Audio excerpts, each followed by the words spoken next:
Alrighty, it is now my pleasure to welcome back to the Empty Betters podcast, Mr. Ice himself. Elio, how you doing? I'm doing great, guys. Thanks for having me on. I think this is 3 years. I wear the sunglasses because when you're over 40, you got to cover your eyes a little bit. Although I don't tell people I'm over 40, but I am. Absolutely. Well, you are a busy man since the last time that we spoke. I think, maybe a little over a year, maybe even 2 years ago, but you got your own show now, which is doing great. You got the big IceCon event coming up, which sounds like an absolute time and a half. So Yeah. I just want to ask you, how's the 300 seconds with Mr. Ice going this season? It's okay. I mean, it's a fine show. It's nothing. It's no big deal. I like to gamble. I don't really like to talk too much. So I think 300 seconds. Sometimes I go over. I shouldn't go over because I don't have that much to say. As far as IceCon, I'm super excited about that. That is going to be really fun. I had no idea what to expect. We sold about 200 tickets on like the first couple days, which was like more than I thought. Because Arizona, I mean, it's a big buy for people to go. It's not like we're going down the street. So I understand there's like hotel and all that, but it's going to be fun. We're going to have a lot of fun. It's a good group of people going. We just need 7 goals that night. That's the only thing. If we get if it's a 1-0 game, it's going to be a little bit of it's going to be trouble. But it's going to be really, DraftKings and Barstool are really doing a good job setting this all up, and we've got some really fun things to go. So it's gonna be fun. That's awesome. Well, they have the Stars in town that night, right? That should be no problem, right? Yeah. Well, I had to pick. I was trying to pick a decent matchup, so I had to go. Obviously, I had to go because Barstool. We just signed with DraftKings, so they're like, you have to go to a DraftKings state. So I had to go, and my thing was I want to go somewhere warm. I'm from Boston. I'm like, I want to get the heck out of here. So I first thought Florida, and they're like, I almost had it booked to be down there, but they're like, no, no DraftKings in Florida. So I'm like, fuck. So then I'm like Arizona, but I thought that might be too hard of a push, and then I had to get the right matchups. The Stars have been pretty good for scoring, so all things considered, I think it's not bad. So I was listening to Chicklets this morning, and the image popped in my head of it's Mullen Arena. It's a couple thousand people all in white t-shirts and sunglasses, ripping their shirts off on the seventh goal. That might break Yeah. the internet. Yeah, that's what I was talking to Biz today, and he was just like super excited about how just like the picture, it should be pretty funny. But again, a lot of things have to happen. We have to get some goals, but just us showing up, I think will be pretty fun. Yeah. I think anytime you get that many, like you could put 3 or 4 hockey guys in a situation like that, and it's going to get out of hand. That's going to be one hell of a time. Yeah.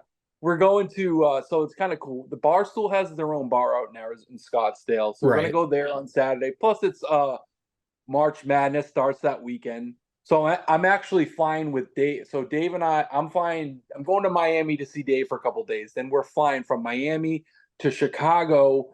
They're going to do some streams there for the basketball. The tournament starts on Thursday. So we'll do Thursday, maybe half of Friday. Then we're going to fly to Arizona. We're going to have an event at the Barstool Bar on Saturday. And then Sunday we DraftKings bar and then the game. So it's gonna be a good little trip. I'm gonna be dead broke. Absolutely dead broke. I mean, I almost was so obviously well known. I had a nice 7-game losing streak. And I never knew I could be that broke again, but I got pretty broke. It was I mean, there were some people calling me like welfare checks on me, seeing if I'm but when my comeback to people on that losing streak is you bet like normal bettors bet like 4 or 5 games a night, right? I mean, Yeah. I've gone 0-5 easy. I've gone 0-5 easy on a night. So yeah, I went 0-7. That's no just because it lasted for 2 weeks because I was like doing it every other day. But like 0-7 as a gambler, that's no problem. Yeah. You went to church, didn't you, to try to erase the streak?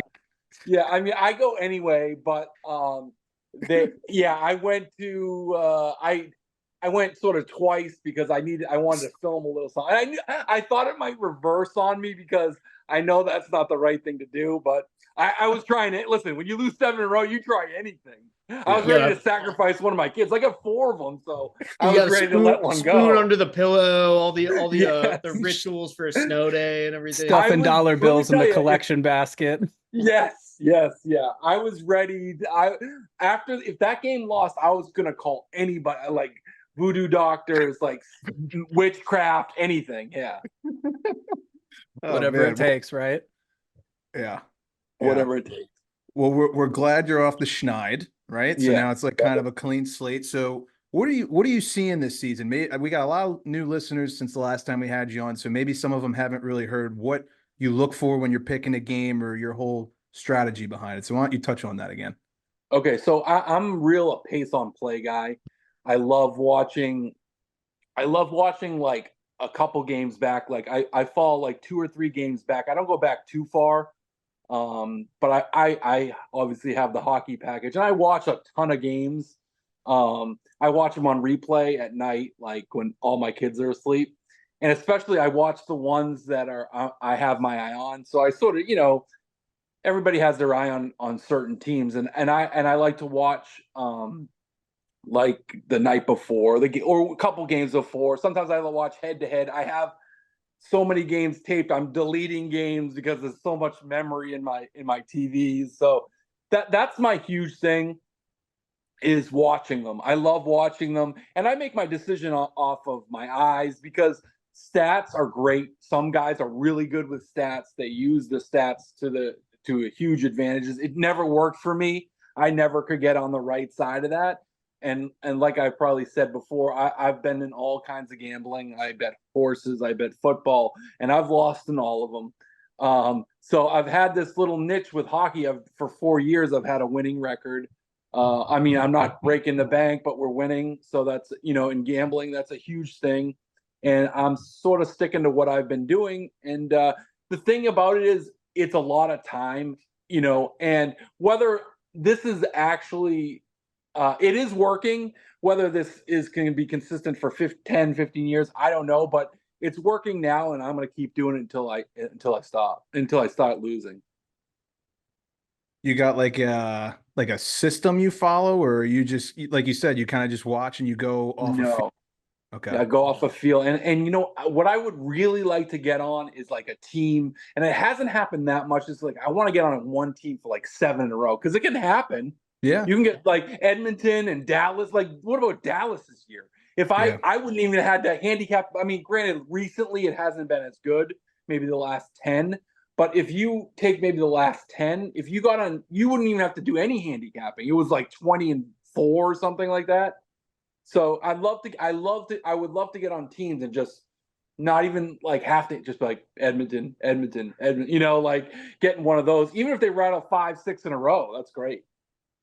So one of the things I've seen that you've been doing this year is you love these first time goal or first goal scorer of the game. When you're picking the game, you'll pick one from each team, and I love those. I think they're really fun. And if memory serves, maybe a couple months ago, you were hitting them pretty well. Yeah. I mean, Yeah. what goes into that? So again, it's just that. So they're tough, obviously. I mean, you're getting great odds. And I like to do one for each team. So at least you have a chance, like whoever scores, at least you have one of the guys. I've actually had a pretty better run at just goal scores. I've been doing one for each team. And I've had a little bit better run on that. Obviously, odds are a little bit less, but that's just the problem with betting, in my opinion, is we bet too much. There's so much to bet. There's so much to bet. And I've been better. I'm still not great at it. But if I try to discipline myself to one game a night. Now, it sucks sometimes because you could be like on a Saturday, I might have bet a 2 o'clock game and it lost. And believe me, I want to bet another game. I've been pretty good. I might have bet 1 or 2 this year where I've tilted a little bit. But I just feel like if you can hold yourself to it, if you can do it, and I mean, we're 20 games over 500. Of course, that doesn't include juice. But we're not, you're not going to get hurt. I feel like you're not going to get hurt that way. Even the 7 game in a row, at least it's only 1 a day. It's a great way to put it. And just, I think, you talked about DraftKings and the fact that, this is so mass produced now. It's so easy to do. You can do So it easy. from So your easy. phone now. It's so easy, like you said, it's like if you bottom out, go 0-4 in the 7 p.m. games. It's like, oh, Yeah. there's a 9:30 game from the Midwest, and then there's 10:30 games from the West Coast. Totally right. Yeah, it's just there's so much. You almost like that's the as a gambler, that's the hardest thing. The one good thing, well, it makes it a little easier for me is I bet a ton. When I bet it, I push it, and so I can't afford to bet another one. So I have enough to do one, and then if I really go to the second one, then I won't sleep that night. So but I agree. I think if you can just play 1 or 2 games a night, you have a chance to maybe come ahead or break even because it's so hard. I mean, they got the juice. Everything's juiced, unless you're taking a dog, but those are hard to hit anyway. So you're losing 30 cents or 20 cents a night just because you're betting.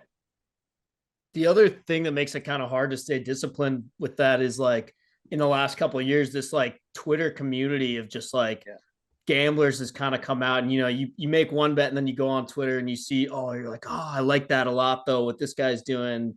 All of a sudden you're like, well, maybe I'll make both plays or whatever. Yeah. But Exactly. You watch tough. somebody One more else. couldn't hurt, right? Yeah. Yeah. You watch somebody else, people, after I lose a game, they'll be like, oh, look at this guy went 4-1. You missed this over. You missed this over. And I was like, listen, I want everybody to win. That's the thing, with the haters and stuff. If you make a bet, I want you to win. There's unless I have the other side, there's no reason Right. for me not to. And you got people, but again, I always say, if I have 1,000 followers or whatever, it's 5 bad people, but they're the loudest. So that's the issue. Yeah. Yeah. Well, 2 of the things you just said have honestly helped me over the past couple of years, especially as gambling's getting more like promoted just on commercials. Stick to like 1 or 2 plays maybe. And then one of the things that you just mentioned and something I'm trying to do, like, maybe you increase your unit size so you actually are doing your due diligence and making sure it's worth it as opposed to just throwing a million different bets out for nothing. Yeah, it's exactly what. So I am doing the handicapping, whether it's right or wrong, that's another story. But I am putting in the time. I am every single day, tons and tons of effort, and I am sending it in. And if it's right, it's right. If it's wrong, it's wrong. But I can live with that because if I'm just like you said, if I'm betting 7 games, but I'm sort of not really studying, seeing what's going on, I'm like 10% on each game as far as researching it or whatever. Then I'm spread. Then maybe cut my unit down because it's just a hard. Plus, they get the more you do, the bigger advantage they have.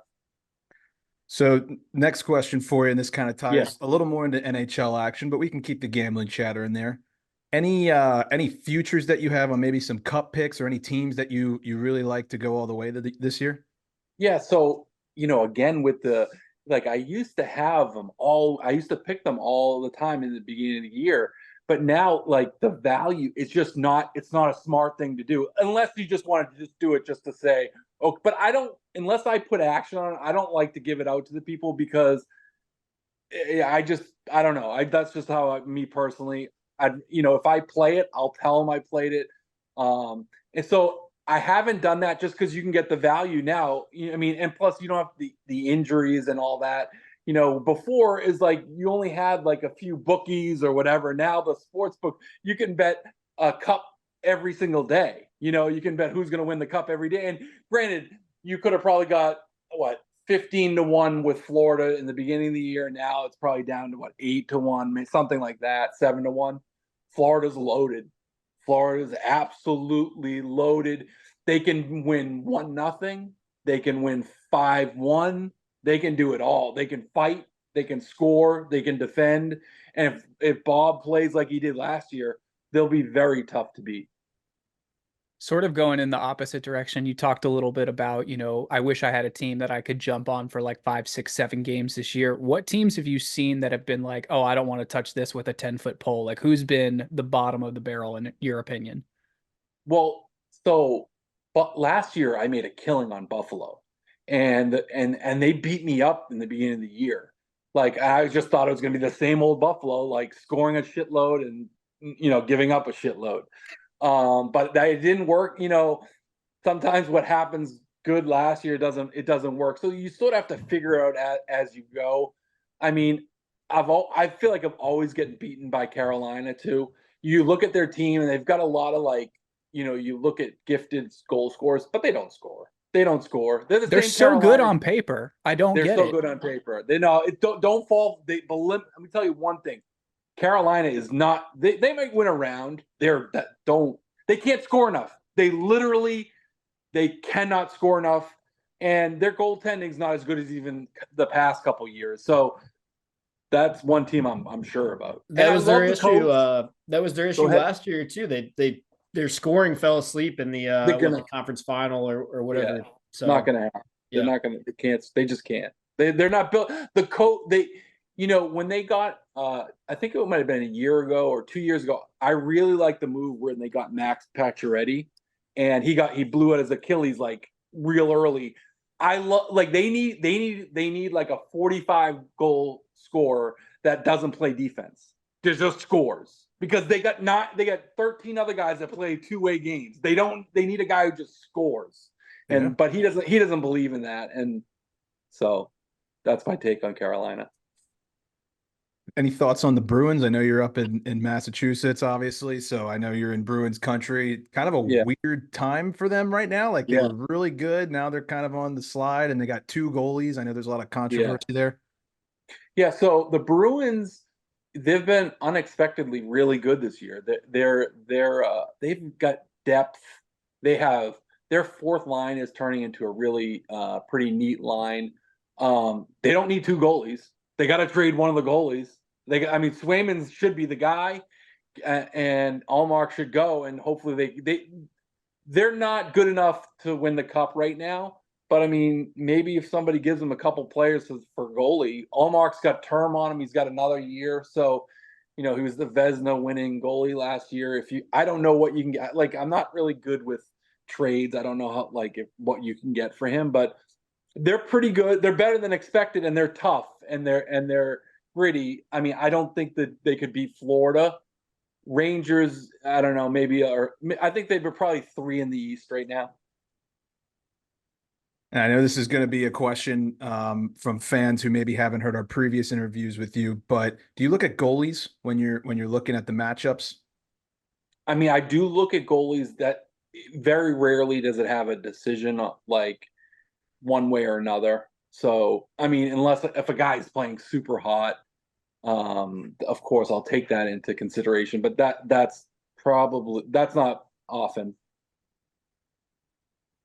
So we're going to obviously ask you for your cup pick as we do with all guests right before we kind of wrap up. So we'll put you on the spot and give us a West team, East team, and then your winner.